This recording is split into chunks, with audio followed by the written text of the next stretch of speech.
Okay, so maybe we start off by telling people why you chose to be so shady as an investor and as an entrepreneur. I am Shady. I am the Shady investor. Actually, I'm actually more slim than Shady. No Eminem, anybody? Any Eminem? Wrong era lah. Oh, sorry. Sorry. Okay, so a long time ago, the term was given by one of my startups. Can I have my... Sure. Gummies? No, she said it's either marijuana or gummy bears, so... What? Yeah. I do like my gummies. Okay. So, it was given by one of my startups who basically was the one of the first startups in the first batch of investees under Sun about 5 years ago. Now, they went for a second round of funding via the Singapore government. Oh, by the way, I forgot to mention she's Singaporean. Yeah. Boo. Hey, people fly all the way here, please. She's not so Singaporean anymore. Not very Singaporean because most of my business is here. So anyway, that startup went to the government, got second round of funding, and the second round of funding they said, oh, my investors are Startup Nation, and the government went, who? And basically since then they said, Anne, you're too shady to be an investor because nobody knows who the hell you are. So yeah, I kept it that way. I still don't want anybody to know who the hell I am, so that I can give. Because of Team Sun! Okay, it's either code name for something that we don't understand, so please elaborate. Sun as in S-U-N, like Startup Nation, you know that word on the screen, Startup Nation, S-U-N. Yeah, so Team Sun. Spell, thank you, yes. Yeah. Team Sun, please. Yeah. Not bad. I might use that. I might use that. Team Sun. So because of the team, you choose to be low profile? Well, as you know, I have 89 startups and it's growing. Okay. I prefer to have a very hands-on approach with all my startups. Okay. Every single one of my founders works directly with me and the core team. They have very personalized mentoring. It's not just mentoring, we do the shit for them and with them. We hold their hands all the way. I think we are the only investor who you can find who has read almost every line of code in each technology. We do all the project planning, we do every single thing. Seriously. So it's almost like you are almost like a business partner to them. We are. Okay. So we not are. so much investing just as giving money. No, we're more like the family. Ah, okay. The mother goose. Wow. No, we're not mother goose. No, not that mother goose. Okay. Okay, before we talk about the 89 startups and how you basically multitask, if there's a time machine and you can actually go back to the start of your entrepreneurial journey, how can you, what can you tell about that, those starting days? I would focus a little bit more. I think it's been a journey where we learn a lot along the way. How long was that ago? I started my entrepreneurial life like more than 10 years ago. Okay. So I think I'm a banker at heart. Okay, and when you come from a big bank, you know, I guess you don't do it, beg for business. You just go, okay, I only have 1 month to come up with this software, and I only have 1 month of money in the bank to burn. So I better come up with this software faster so that I can sell it.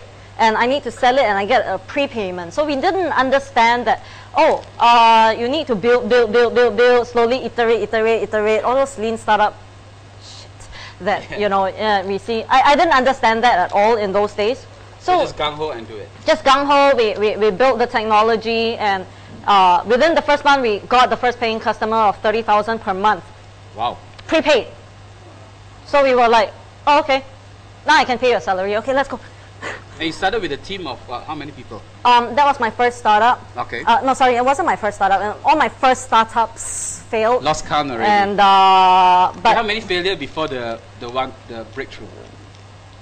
At least 15. Shit. Okay. Wow. I didn't have a business model when I first started. I thought put a page on the internet and everybody will come. Obviously, nobody came. Wait. Are your 15 or 16 ideas all same, or were you like all over the place, diverse? When you first learn, you just oh, I want to put a website up to like sell insurance, you know, stuff like that, that kind of thing. And I think it was only when I discovered that, hey, I need to sell something else. I need to have a business model that works. And then, yeah, I built something from there. And that one sold out pretty quickly. How long was from start until you... That was the one that you sold for 10 mil? The first one that I sold for 10 million. By the way, I sold 2. What? What a way to start your crack sheet, right? Okay. Okay, let's talk about your first 10 million first, because most of us can't count until 20. What was that journey? Because it's obviously the first big breakthrough that you had. Yeah. So essentially, that's where we have, we still have 400,000 users in a database sitting somewhere in Hong Kong. Now, that was actually a community-based thing. I thought start a magazine for a specific market. Okay. And the funny thing is that the magazine never made money. The events made a bit of money. The get-togethers made a bit of money. But it was the brokerage and selling services to this community that made a lot of money. Brokerage? But it's not ad-driven. So no, you don't make money from advertisements. It was selling services, reselling other people's services to this community that made a lot of money. Okay. And is your second startup somehow linked to the first one? No. Okay. The second startup was a B2B technology. Something different totally. Yep. Okay, so I guess everyone would like to ask, so what do you do with the 10 million? You know, just give us 3 things. I sold the startup in the US, and I decided to create an institutional trust and let it sit there because Uncle Sam decided that he's going to take 48% of my startup earnings in Texas, so I decided I'll put it there, and it's been there since. Okay, so technically your money is kind of gone again, so you come back to start your second one with little or no money? That one was the 7,000 one.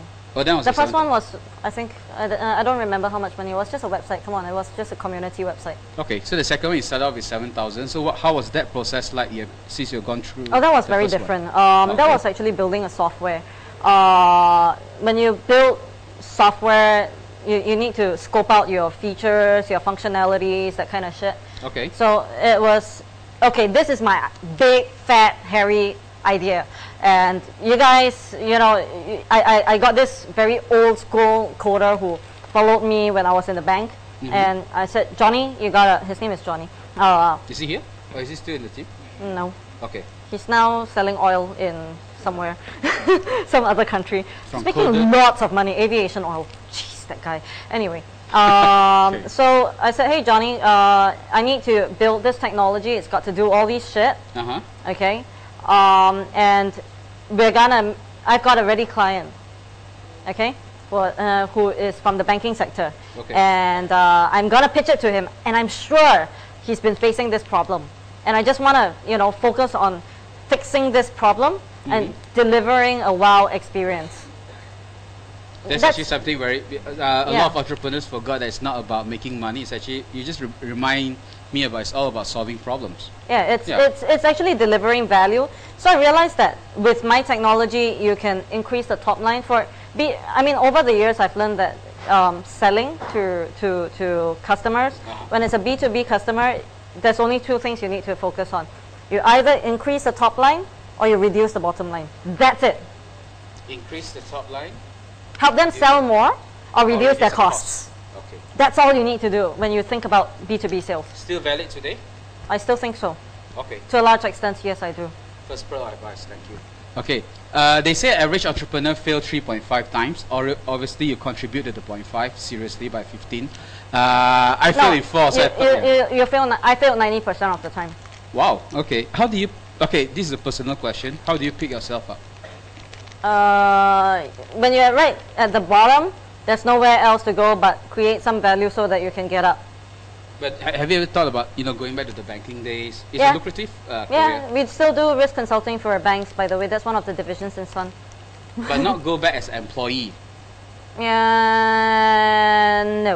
I can't do that because, Why? And I think if you saw my Facebook a couple of weeks ago, I said this, an employer pays for your time, not for your passion, not for your blood, not for your sweat, and not for your tears. Only for your time. they cannot and should not and must not eat into who you really are. It doesn't define you. Your job must never define you unless, well, you like what you do. Then that's a career. It's not a job. But then you are an employer yourself. You employ people. Do you subscribe to that belief? Yeah. Every single one of my employees is a partner. They're not even employees. They are partners, and they are friends, and they are people who are with passion, and they are themselves entrepreneurs. Okay. Wow, that's amazing. Oh, sister love there. Okay, got it. Yeah, there's some strategies and stuff like that. And okay, a few times you mentioned about relationship. Is that something? Is it something that is ingrained in your family that you sort of value? I think I've got mother issues. Oh, okay. Big, yeah. Can you hear me? Can you hear her? You can do something. Yeah. Hi. Can you guys now hear me? Yeah, get out of your cave and speak the low voice. I don't want to keep looking at my non-existent boobs.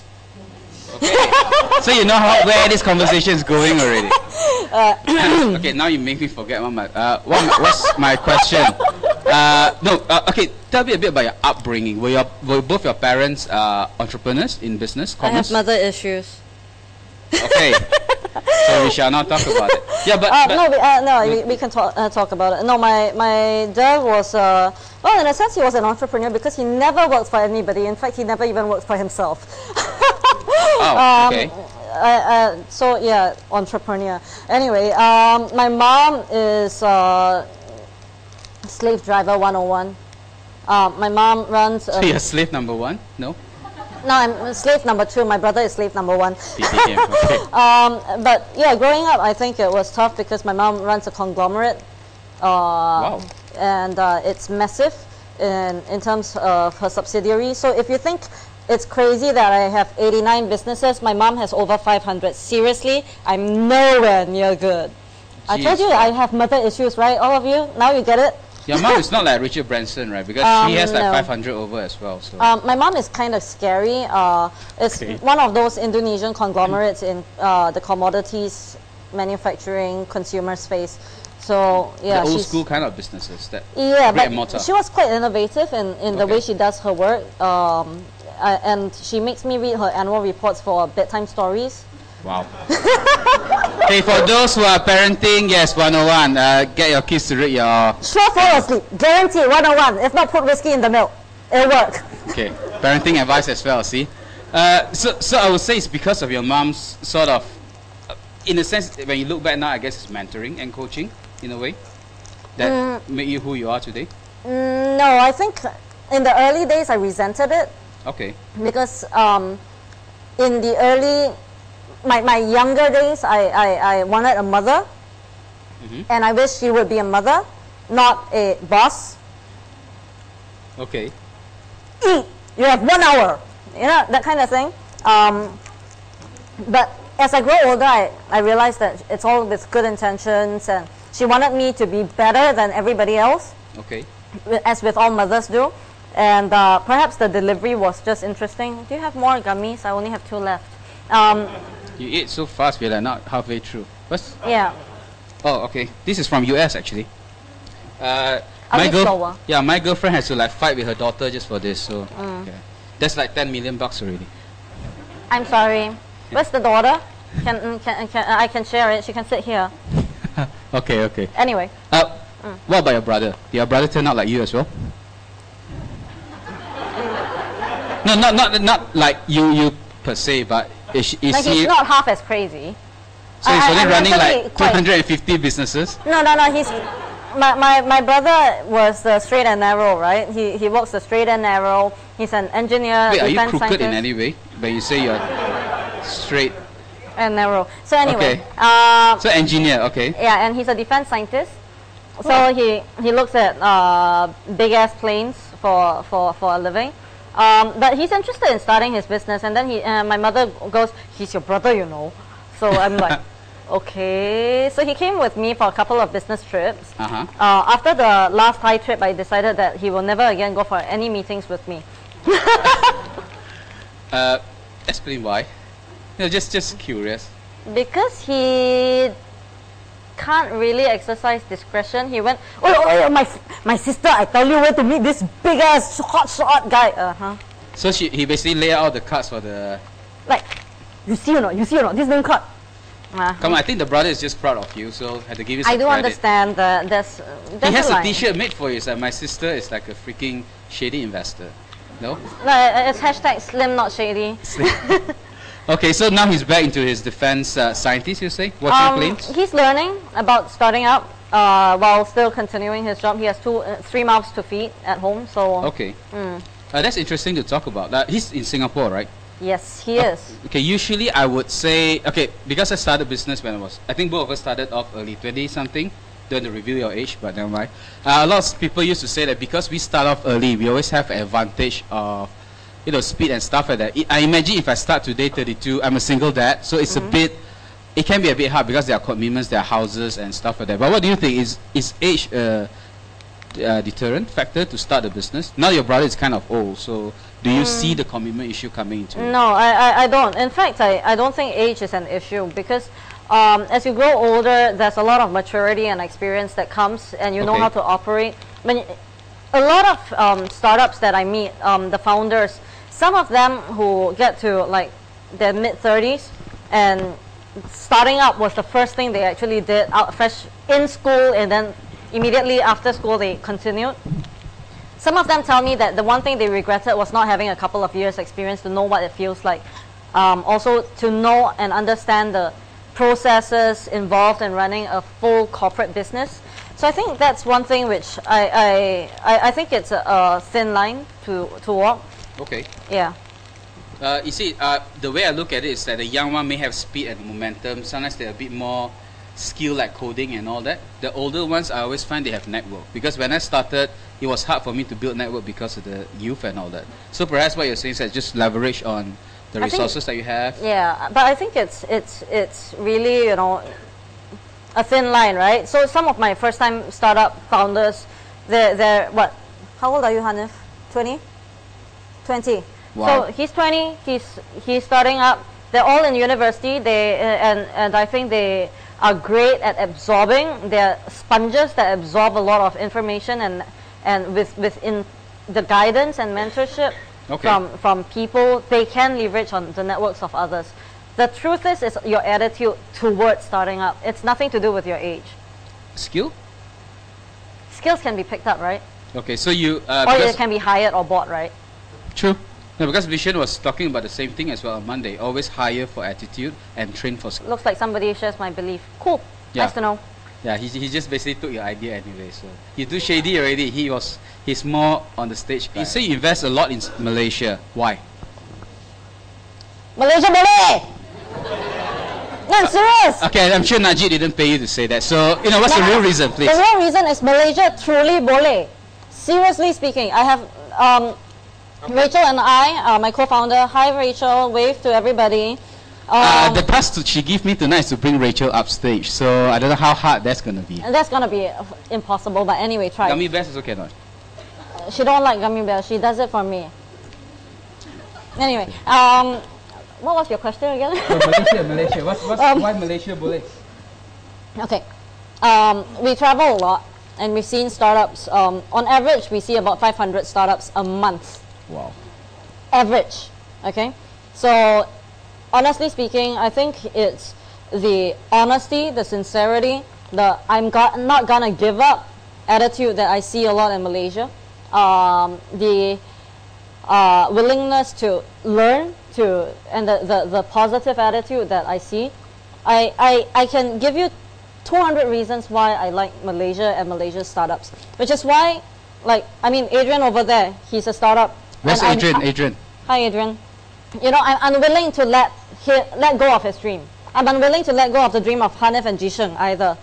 Never let go of their dreams, because these guys, they trust me and they put their hope in whatever I cannot do. Amazingly, I don't know why they. But it's not some form of dependency, right? Is it? No, it's not. But I do enjoy working with them. I must say it's been a hell of a great ride. Lias has been amazing. Every time I see her, I say, Lias, all I want to do is give you a nice big bear hug. Right, Lias? It's okay. Cheryl is most probably chatting with her right now. So. Oh, thank you. Thank you. Yeah. So yeah, I love Malaysia, and plus it has really good char kway teow. So any styles in Penang? Char kway teow is better. Actually, no leh. I like the. Remember we talked about the char kway teow in Penang. By the way, that's Ming, the new GM, General Manager of Sun Malaysia, and she's from Penang. Wow. So welcome to Sun. She's already been part of Sun for the last half a year. But yeah, okay, I mean, so that's Malaysia, and you have a few styles in Singapore as well, right? Yeah. Okay, not I was going to like compare Malaysia versus Singapore, but of course I like to hear more things of Malaysia being good at versus Singapore. So Singapore has a lot more B2B technologies, which are interesting. Malaysia has a lot more consumer technologies because a lot of the e-commerce market is still relatively new, fresh, untapped. In some ways, like the El Cheapo Group 1 version, that has been very much developing here.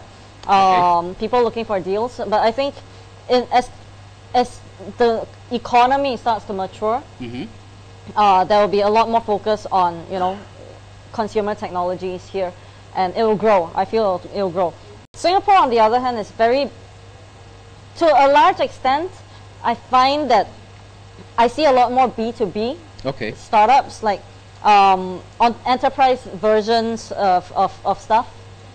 So yeah, am I boring everybody already? They look like they're sleepy.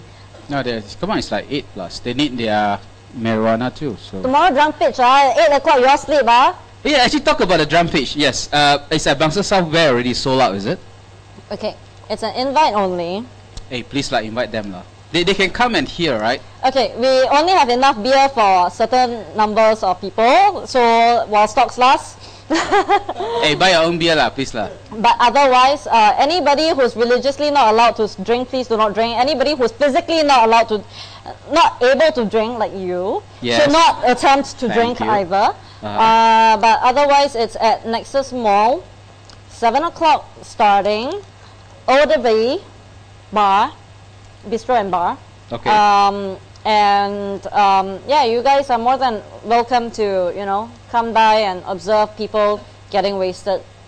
Well, pitching for $1 million. They're not pitching. It's not really a pitch competition. It's more like a drinking competition and a Christmas party for Sun. Okay. Who came up with the idea? Rachel, the creative genius, otherwise known as Gremlin. You know what is Gremlin? Yeah. Okay, I'm old enough to remember what Gremlin is. Okay. Gremlin is the monster that when you touch water, it'll go crazy. So she touched alcohol? She'll go crazy. She becomes a genius when she touches alcohol. The amount of crazy shit she's come up with, amazing conspiracy theories that she's come up with when she is half drunk, it's mind-blowing. The only problem is this. Only problem, yeah? I'm actually drunk when she's half drunk. So I don't remember no shit the next day. So she's not like the first winner of the drum pitch you organize, and then that's how you all... No, actually we met at a bar. Okay. Duh. So I think we were both drunk, so there we go. But the drunk pitch. Rachel, sorry. I think she's been keeping it for a long time, so... I'm sorry. So the drunk pitch is a concept where basically people drink a shot and you are given 60 seconds to drink a shot and pitch your idea. Within the 60 seconds, not drink already, then 60 seconds. It's drink and pitch in 60 seconds. And then you stand up and you go to the next table, to the next judge, sit down, and the 60 seconds starts again, and you drink another shot. And then you stand up and you sit down at the third table and the fourth table, and so on and so forth. After a couple of rounds, you're made to do funky stuff like walk a straight line, say the alphabet backwards, and then you get eliminated, and then you start all over again.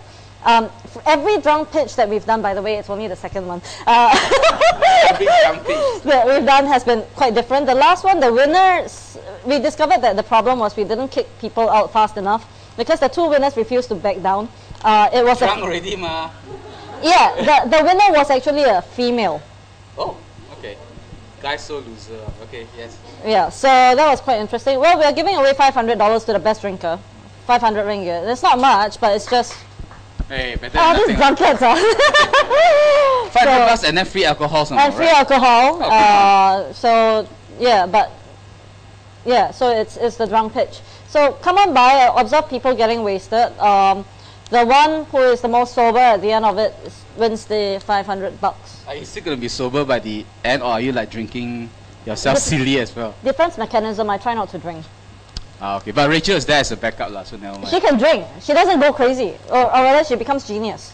That's fine. Okay, works fine. Okay, back to serious questions. Okay. Yeah. You mentored a lot of startups, and I'm sure some of them failed before. What? No failure, God? No! Yeah, okay. What will you say, just common denominator, what are the top 3 reasons for failure? Regardless of their age, where they are from, and stuff like that. Not understanding the value that you're delivering. That's probably the main issue. A lot of people come out with bright ideas which seem really cool, but cool doesn't sell, value sells. At least in my world. I think at the end of the day, you must know what you're giving to your users. You don't need to have money from your users. You can be a Facebook, which didn't make money for 6 years, but they knew what value they brought. Stalking, right? Sorry. Right? No? It wasn't a stalking website? I think it is, right? Yeah, it is. Okay, yeah. So they assisted people in stalking people they cared about, and then after that, people they wanted to curse and swear at, and then everybody else. So that's Facebook. Okay, so know your value. Yeah. Okay, it's interesting you talk about that. We'll talk about value, the 2 other reasons of failure more. But when you mention about Facebook, you say Facebook did not really make money for like 6 years. I don't know how many years actually. Yeah, I know number it was of years. A number of years, yeah. So I know some startups, all they do is that they just want to rack up the number of users and then get acquired or get Series A, B, or C or something. Whereas then there are some old school businesses, sound like Anne Cheng Job Street, for example. He started business never wanting it to be acquired. He wanted it to be like a traditional business, so to speak. You sell to customers, you sell to clients, and you make money. What are your thoughts between the 2 different models? Number of users a lot, but don't make money, versus making money since day one, but a bit slower on the user acquisition. Okay. Sometimes I say this to startups, and note that this is a sweeping statement and a generalization, because it's not always true. But I do say this: you either run after users or you run after money. You can't always run after both. Run after money meaning what? As in a few customers, but high value customers. Or you have, like in the case of a B2B, one deal is $1 million. Yep. In profit alone. Or versus, 10 million users worldwide without monetization. Average revenue per user is maybe 20 cents. Cost per engagement or cost per acquisition maybe 50 cents. But it grows over the years, and your lifetime value of the customer may be higher than your current average revenue. Sorry, am I using funny terms to you guys? Okay. They're smarter than they look. They're Malaysians. Come on, Malaysian. But of course, no. They're much smarter than me. But by the way, I'm just regurgitating everything that Rachel tells me. Got follow script so far. Correct, right? You want to come up here and talk? Actually, you're probably better than me at this. So shy. Okay, who wants Rachel to come on stage? Come. Sorry, you have to come. Come. Marcus, you can try. You can try. Come. I'll give you a pink beanbag. Please, come on. Vodka here. I will find Mind Valley's hidden vodka stash for you. Come. Anybody likes vampires? Socks? My socks. Oh, you're trying to change topic like that, Okay, now mind. That's how business partners work anyway. Okay, now my Rachel will let you go for a while. Okay, 2 of such businesses come about. A lot of users and one kind of making money but not many number of users. As an investor, which one will you pick? Neither. They're probably both too highly valued for me. Too late. Oh, you actually go into just seed stage, is it? So Sun is actually specialized in the seed and pre-seed stage. Okay. So most of the time, depending on the startup, we already know whether we are going for a revenue base or a user base kind of startup. Okay. Pearls of wisdom you want to share before we continue the. There's actually more questions, but pearls of wisdom. Pearls of wisdom. Yep. For aspiring entrepreneurs. The male stripper didn't really. Yeah. See, my mind went blank when I saw that thing. It just zapped my entire head. Pearls of wisdom. Yeah. I think I said this on my birthday. The day after my birthday, I posted this. But I said, as you grow older, it's true that it's not important anymore how many presents you get, but the presence of people who you care about in your life, spending your life with you. So that's my pearl of wisdom for this year, to myself at least. Yeah, and I understand when I was wishing you happy birthday on Facebook, you were actually watching TV. So, oh yeah. What kind of weird celebration is that? You watch TV on your birthday? I was watching Scandal season 4, episode 9. So you're really not a celebrative kind of person, lah? No, I just got back from the airport at that time, and I just wanted to go to bed early, but I couldn't because I needed to watch that last episode because it's the last one. So I just wanted to get it out of the way, and I went to sleep immediately after that. Thank you for interrupting my TV time. Anyway.